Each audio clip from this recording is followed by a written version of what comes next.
नमस्कार दोस्तों। अपने पहले वीडियो में मैंने आप लोगों को बताने की कोशिश की थी कि लगभग 1,60,000 टन कूड़ा प्रतिदिन उत्पादन होता है, जिसके निस्तारण हेतु उसी अनुपात में सुविधाएं उपलब्ध नहीं हैं और जिस वजह से हर रोज़ लगभग आधे या उससे अधिक तक की डंपिंग होती जा रही है और हर रोज़ पहाड़ों की तरह कूड़ा बढ़ता चला जा रहा है। अब मैं आप लोगों से ये बताना चाहूँगा कि हम अगर थोड़ा सा कूड़े को सोच के ना देखें और उसके निस्तारण की तरफ को ध्यान दें तो सारे के सारे कूड़े का 100% निस्तारण संभव है। और छोटे से छोटे जो 50,000 की आबादी तक के भी कस्बे हैं, वहाँ भी अगर हम लोग फोकस करते हैं तो भी बहुत बड़ी समस्या धीरे धीरे बनती जा रही है। और बहुत ज़्यादा इस पे प्रचार किया जाता है कि भाई आप लोग सेग्रीगेशन करिए। सेग्रीगेशन का फ़ायदा तब तक नहीं है जब तक सेग्रीगेटेड स्टोरेज ना हो, उसको प्रोसेस करने के लिए फैसिलिटी ना हो।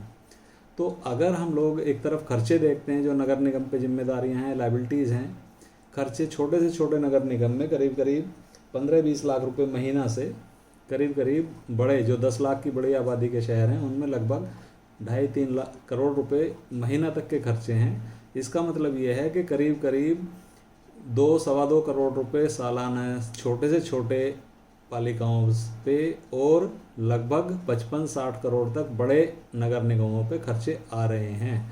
कुल मिला के इतनी बड़ी लायबिलिटी बनी हुई है और इतना नुकसान सभी का होता है। लेकिन अगर इसको थोड़ा सा तरीके से कर लेते हैं और जहाँ तक बात ट्रेनिंग की और एजुकेशन की आती है तो मेरे हिसाब से अवेयरनेस कैंप शुरू करने से पहले इन लोगों से मेरा मतलब है नगर निगमों को और अन्य जो नगर पालिकाएँ या पालिका परिषद हैं उन सबको ये धारणा बनानी होगी कि एक डेडिकेटेड अधिकारी उनका सुनिश्चित करें कि भाई ये आदमी कूड़ा निस्तारण का ही काम देखेगा।